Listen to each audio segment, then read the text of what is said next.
Les deux comptes spéciaux, j'irai donc droit au but, comme on dirait à Marseille.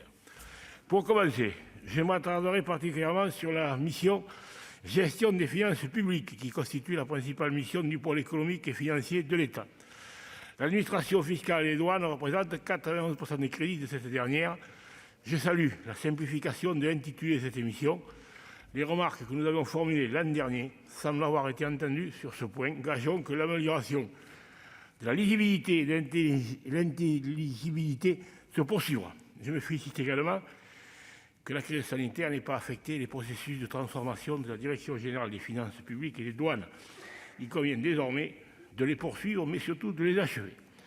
Je salue ainsi l'ambition du gouvernement de déconcentrer et de démétropoliser ces administrations qui ont trop d'effectifs en administration centrale et pas assez sur le terrain, à proximité des usagers, des élus locaux et bien trop souvent des problèmes qu'elles ont à traiter. Cela va dans le bon sens, d'autant plus que la crise sanitaire nous rappelle la nécessité d'accélérer la déconcentration des services centraux pour mieux répondre aux besoins des populations.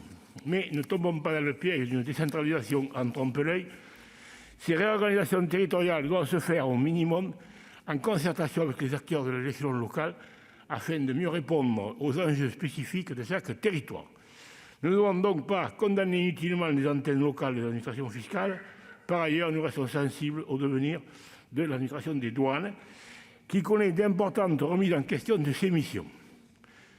Dans tous les cas, nous attendons beaucoup du futur projet de loi 3D pour rationaliser et optimiser la décision publique locale entre État et collectivités. J'en viens maintenant à la mission transformation et fonction publique, qui voit son périmètre modifié par l'intégration du programme 148 fonction publique. Je constate une annulation de 75% des crédits de paiement en raison des retards accumulés sur la contractualisation des projets financés par les fonds de cette émission. À l'instar des rapporteurs, je regrette que le Parlement ne dispose pas d'indicateurs plus efficaces permettant de suivre l'évolution des projets, alors qu'une de nos principales missions sont le contrôle et le suivi de la mise en œuvre de la loi quand nous en avons le temps. Je note ensuite une hausse marquée des crédits non répartis, répondant ainsi aux dépenses imprévisibles liées à la crise sanitaire, à situation exceptionnelle, mesures exceptionnelles. Concernant le budget des pensions des agents publics, dont la hausse devrait continuer de ralentir, j'attire votre attention sur le fait que la programmation de ces crédits se base sur des hypothèses dont la concrétisation échappe en partie au pilotage des gestionnaires, la loi de programmation pluriannuelle des finances publiques n'ayant pas été actualisée. Je ne peux que m'interroger sur l'ampleur de l'écart entre la prévision et la réalisation de ce budget, qui apparaît aussi assez incertain. Enfin, concernant le compte spécial patrimoine immobilier de l'État, il me semble plus que nécessaire de lancer une réflexion commune sur le devenir du parc immobilier de l'État. Au-delà des problématiques habituelles, manque de politique unifiée, maîtrise des coûts, rénovation énergétique, la crise sanitaire a largement modifié nos pratiques de travail en généralisant le recours au télétravail.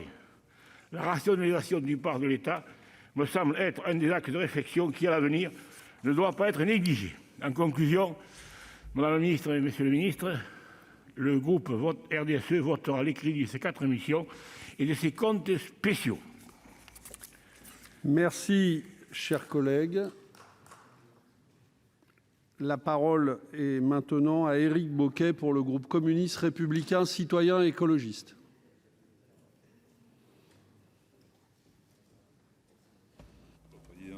Merci, madame. Bien, Monsieur le Président, Madame